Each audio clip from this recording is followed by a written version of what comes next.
За аимшиг зохиолуудаараа алдартай домогт зохиолч Стивен Кингийн тухай мэддэггүй хүн бол бүр үнэхээр л баг байхгүй байх гэж би бодож байна. Тэгээ миний өнөөдрийн онцлогч байгаа 2019 оны Pet Sematary буюу одоо Тэжээвэр амьтдын оршуулгын газар гэж кино бол яг л Стивен Кингийн зохиолуудаас сэдэвлэгдэж хийгдсэн өчтөчнөөн кинонуудын нэг нь байгаа. Өмнө нь 1990 онд бас л Стивен Кингийн эд зохиолоос сэдвүүлсэн кино нь гарч ирсэн ч гэсэн сүүлд 2017 онд дахиж нэг адапташн нь хийгдээд бүр дэлхийд даяар $700 сая орлоготой ажиллаж ер нь л бүр яг орлого чиглэлтгүй те ер нь амар амжилттай сайн кино болсон шүү дээ те.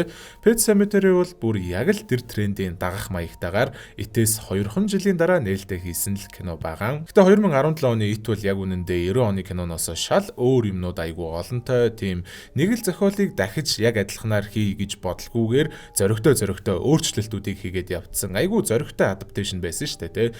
Хамгийн наад захын жишээ л гэхэд Pennywise-ийн дүрийн дизайныг бүр цоо шинээр өөрчлөөд шал өөр дизайнтай болгоод өөрчилсөн байх жишээ нь тий. Тэгээ тэр нь ч амжилттай болоод одоо бол хүмүүс Pennywise гэхээр энэ Bill Skarsgård-ийн л Pennywise-ыг сандаг болохоос биш Tim Curry-гийн хуучны Pennywise-ыг бараг л мэдгүй хүмүүс айгүй олон байгаа. Харин эсэргээрээ энэ 19 оны Pet Sematary болохоор жоохон зориггүй гэж хэлж болохоор Stephen King-ийн зохиолоос ч тэр хуучны киноноос ч тэр бараг л бүр юугнч өөрчлөөгүй нэмж сайжруулъя энэ киногоо илүү онцгой болгоё гэж эрсдэл хүлээгээгүй маш зориггүй адапташн байгаад байгаа. Тэгэхээр хэрвээ чи яг энэ зохиолын тухай жоохон мэддэг эсвэл тэр хуучны киног нь үзчихсэн хүн байх юм бол энэ шинэ кинон дээрээс нь баг шинэ юм юу ч олж үзэхгүй л гэсэн үг.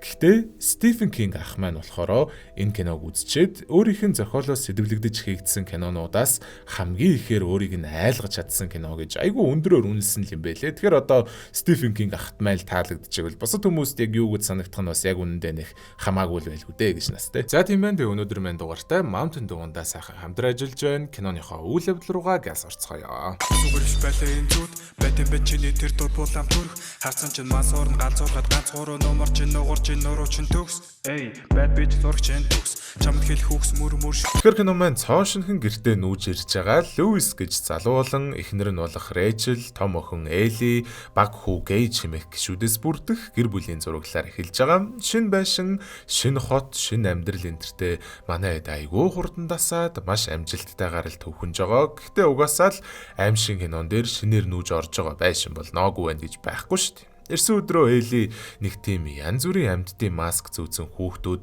нохооны цогцыг зөөгөөд явж байгааг олж харангуудаа дараа нээжээсээ нууцаар тэр хүүхдүүдийн гарч ирсэн газар руу сонирхлоо дагаад яваад очиход Pet Sematary гэд ер нь яг л тэжээвэр амьтдын оршуулгын газар л байдгийн. Бодлого жаад гэж нэг хурш айлынхаа өвгөн тэндэн нэрээд эндхийн төөрөхөд их амархан газар шүү. Чи ганцаараа битгий хамаагүй ийш тийшээ яваарэ гэж анхааруулдаг. Жаад өвөө маань гэртээ ганцаархан амьдардаг.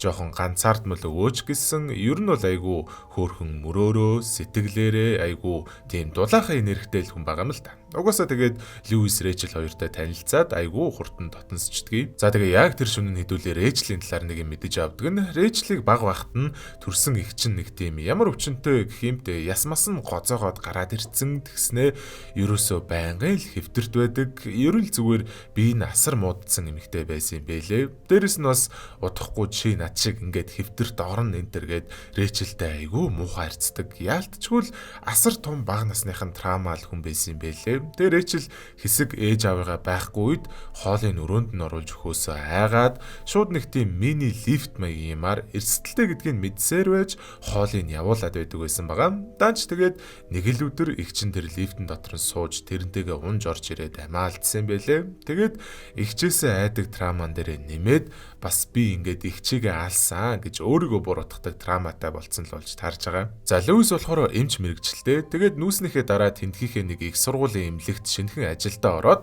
дөнгөж ажлынх нь эхний өдөр болж байхад оюутны байрнаасаа гарч явж байгаад машинд дайруулад бүр тарих энтрэн толгооноосоо гарч иртлээ ирэмдэглэгдсэн оюутан манай хүн дээр хүргэгдэж ирээд яалтчгүй Льюис амийг аварч чаддаггүй.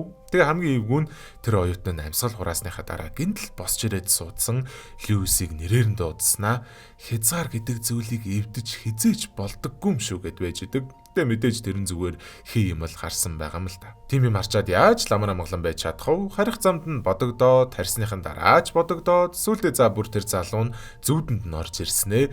Гэрээс нь дагуулж гараад өнөөх оршуулгын газар руу аваачаад "Нана зогс! Газар гашуун байна!"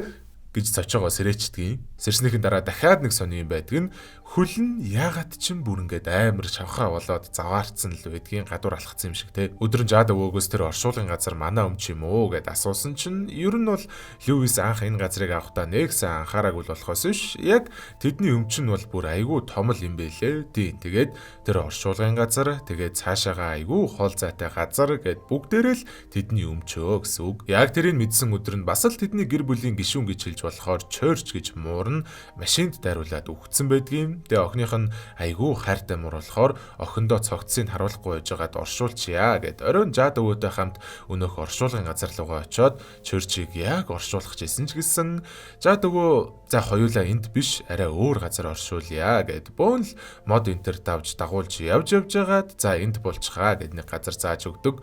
Тэгээ бас нэрэ жаад өвөөгийн хамгийн дуртай ундаа Mountain Dew юм бэлээ. За тэгэхээр дөнгөж сайхан 6 сарын 8-нд ESN болон Mountain хоёрын хамтран зохион байгуулсан. За бас ерөнхий ивент тэтгэгчээр нь Mountain Dew ажилласан Mobile Legends-ийн MSC 2024 Mongolia Qualifier тэмцээн UG Arena дээр амжилттай зохион байгуулагдсан байгаа. Тэгээ нийтдээ 1188 баг 2 сарын турш өрсөлдсөн Монголд e-sport тэгээд бас тэр дундаа Mobile Legends хэр хурдтай хөгжиж байгааг харуулж чадсан айгүй өргөн цар хүрээтэй тэмцээн боллоо. Тэгээ манайхан санаж ивэл Mountain Dew бас өмнө нь PUBG Mobile-ийн үндэсний аваргыг шалгаруулах янзын том лангийн ивентийг хийж исэн. Тэгээ тийм болохоор ерөнхийдөө л Mountain Dew Mongolia брэнд нь e-sport-ийн хөгжлийн төлөө дандаа л залуу ихнийгээ дэмжиж ажилласаар л байгааг угаасаа анзаарж байгаа бах. Мэдээж тэгээ ингээл болоо биш. Dew League маань дахиад зөндөө олон ийм асар том хэмжээний e-sport тэмцээнүүдээр иргэн ирэх юм байлээ. Тэгэхээр манайхан сайхан Mountain Dew ундагаа авч уунгаа Dew League-ийнхээ тэмцээнүүдтэйгээ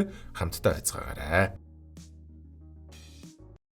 Льюис шууд жаад өвгөөс асууж байгаа шүү дээ. Түрүүн тэнд болохоос яг ямар ялгаатай юм бэ? Энэ газар болох нь гэсэн чинь тодорхой тоймтой хариулт өгчихгүй зүгээр наана оршуулаа гэсээр угаад оршуулуулаад. За тэгээд маргааш нь Льюис Элид Муур нь асуурсан тухай хэлэхэд үгүй ээ, чойрч амьд байгаа штэ аваа. Өчигдөр шин миний өрөөнд ороод ирсэн штэ.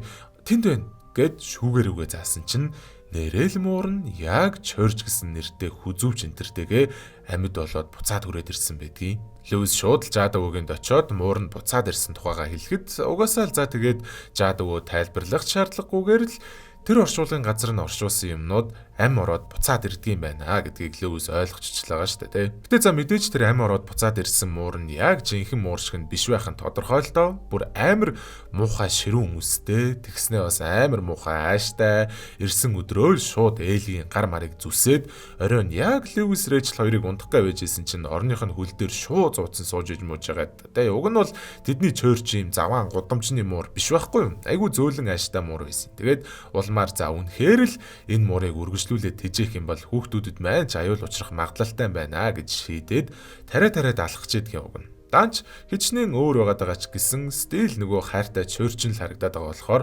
алах зориг нь хүрдэггүй юм. Тэгээ за зүгээр төөрүүлээ тайчээ дөө гэд гэрээсээ нилээн хол газар аваачаа тавиа явуулцдаг. Маргааш нь Эйлигийн 9 насны төрсөн өдөрч болж таарад төрсөн өдөр нь айгуу гоё аз жаргалтай үргэлжилжсэн ч нүгдэж тоглож байх үедээ Эйли машин зам дагуу гэрээ олоод буцаад ирж байгаа чойрчийг олж харж байгаа. Угаасаа л Эйли чойрчуд бүр амар хайртай байсан болохоор шууд л яваад очиж байгаа шүү дээ.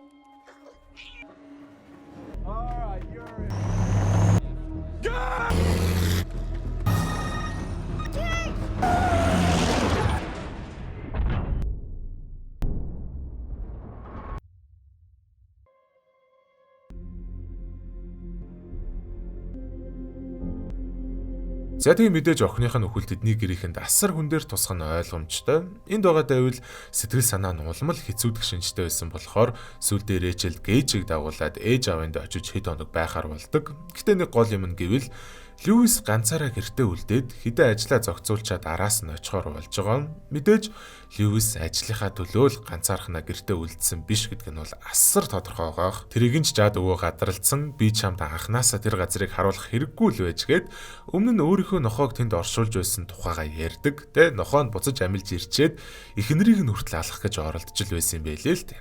Тэгээд угаасаа нохоон жоохон хүмүүжил муутай догшин нохоо байсан болохоор оршуулгадад амьлахтай зан нь өөрчлөгдчихдөг гэж ойлгоогүй юм бэлээ. Тэгэл тэдний муур нь маш зөөлөн хөөрхөн ааштай муур байсан болохоор амьлаад ирэхдээ тэр хിവэрэ байж магадгүй л гэж бодсон байгаа. Энэ маягаар манай хоёр янз бүрийн юм ярьж ууд сууж агаад за тэгээд ойлгомжтой. Льюис Жад өвөөг унтсныхын дараа Элийг оршуулсан газар руугаа явж очиод охиныхоо цогцыг ухаж харангуудаа өнөөх хараалтай оршуулган газар руу явдаг. Тэгээ замд нь нөгөө нэг машинд дайруулсан оюутны сүнс хэд удаа гарч ирээд хэрэггүй гэж сануулад байхад Льюис бол угаасаа л бүр мөсөн шийдсэн л байгаа юм л та.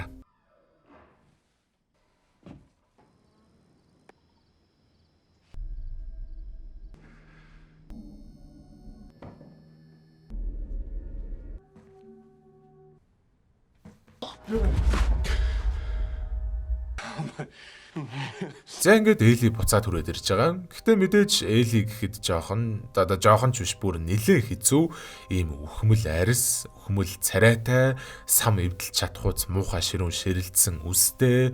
Тэгснээ бүр толгой нэг ийм төмрөөр хадаад хайцсан, төмрөөр хадаад ойдсон ийм оёостой энэ төр зүгээр л ер нь шал эвгүй угаас энэ царийг нарчил татсараа тэгэл. Гэтэл бүр үнэхээр л ийм амар сэтгэл сэртгийлгмээр эвгүй байгаад байхад нь л охиноо сансан сэтгэлээрээ тэр болгоныг нүл тоогоод л оронд нь оруулж байгаа нь ядчидл маргааш өглөөс ирснээ нүл шавар болцсон даашинцтайгаа зочны өрөөний хамгал юмнуудыг цохиж унгаж мунгаагаад ядчидл Рэйчел нэг л юм биш байгааг мэдрээд гээжийг дагуулад харж идэг байхгүй. Харих замдаа Льюисийг утсаа авахгүй байгаад харин Жад өөрөө яриад та манай хүн дээр очиод нэг шалгаатгаач нэг л муу совин төрөөдөх юм аа гэхдээ Жад өвөө шууд л яваад очдөг.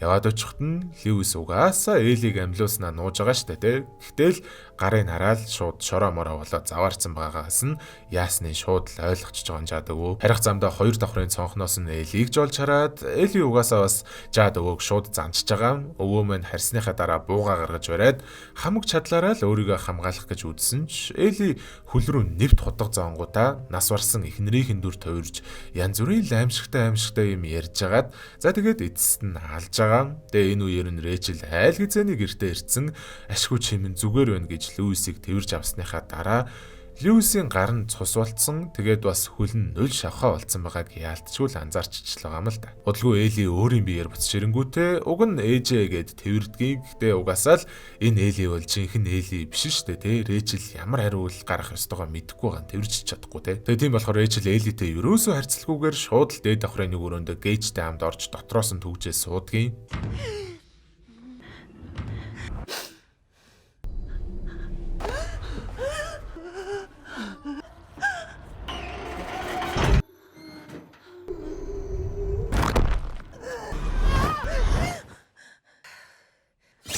За тэгээ ингэж ноцолдоод бөөм болж явах үеэр нь Льюис Жад өвөөг шалгах гээд гэрт нь ирсэн байгаа. Гэтэ угаасаа Жад өвөө алуулсан шүү дээ тий. Улмаар буцаад гэрлүүгээ ирэхэд нь Рэйчел Элигээс гейж шиг хамгаалаад цонхороо Льюис рүү шидэд өгчдөг.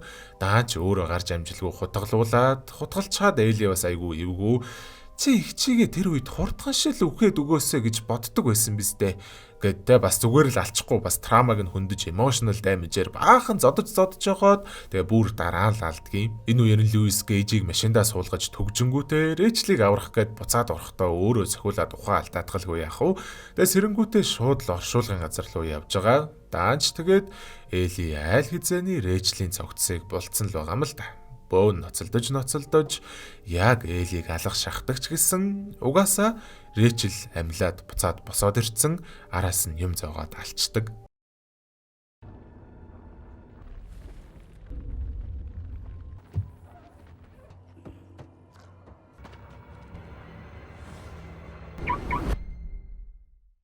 За тэгээ кино маань энэ түрээд өндөрлж байна. Тэгээ энэхүү кино маань кредит хэсгийн оруулгүйгээр тоолох юм бол 1 цаг 36 минутын урттай кино байсан. Тэгээ миний тоосноор бол яг 14 цочоод хэсэг байлаа. Тэгэхээр хэрвээ та энэ Pet Sematary 2019 оны Pet Sematary киног үзэж байгаа бол дунджаар 685 минутанд нэг удаа цочих нэ. За тийм байна. Тэгээ өнөөдрийн бичлэгийн түрээд өндөрлж байна. Одоо өөр юу ч ярих вэ? Тэгээд дараагийн бичлэгээр ирээдүүлээ угаасаа тун удахгүй уулзна.